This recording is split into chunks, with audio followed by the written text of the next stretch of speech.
Good afternoon kabayan. Ngayon nandito kami sa Claypeta, Lithuania. Loading kami ng big bags. Extra money naman na ito sa amin. Kasi 15 euro per hour ang bayad pag diskarga nito. Pero mahirap din. Gaya nun, nagko-connect ng link sa baba. Yung sa kabilang general cargo din yun. Diskarga rin sila ng grains. Ganito sila nag-loading dito ng big bags na Kamada. Automatic lang yung sling. Sa amin ibang klase naman pag-discard loading.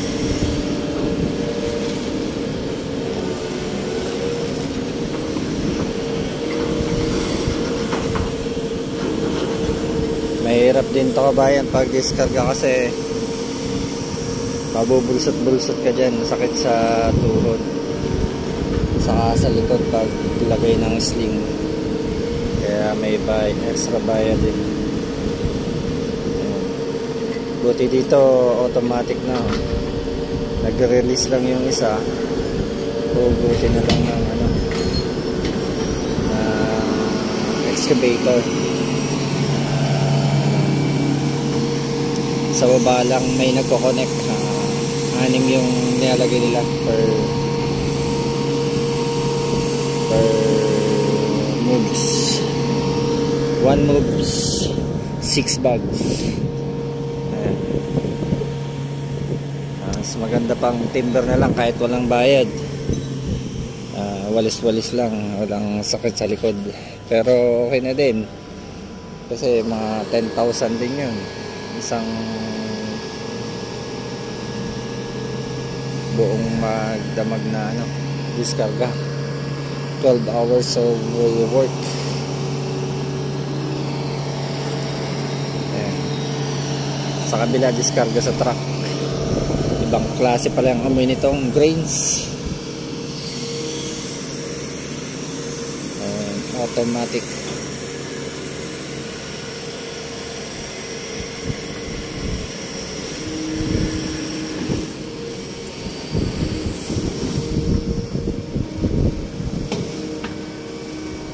Auto release.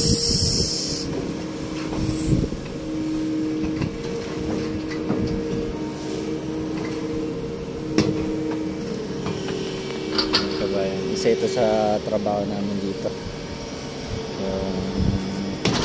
gangway watch, pero check din namin yung kargada kasi after ng 4 layers sasarado ko itong ng cargo hold number 1 and lilipat sila dito sa cargo hold number 2. Ito naman yung bubuksan ko, tapos ililipat din yung excavator. Ayan, tatawagan ko mamaya yung excavator. Ayan, may gangway watch din dyan sa kabila, isa lang. Ito lang yung pahinga namin dito. Kakaalis lang namin ng dry dock loading, first loading after dry dock.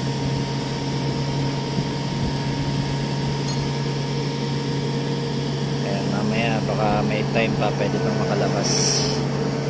Ganda rin labasan dito kaso sobrang layo lang sa Claypeta.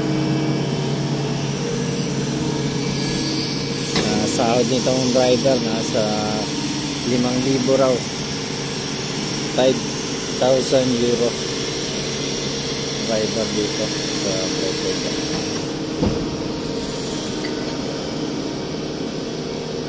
Excavator driver.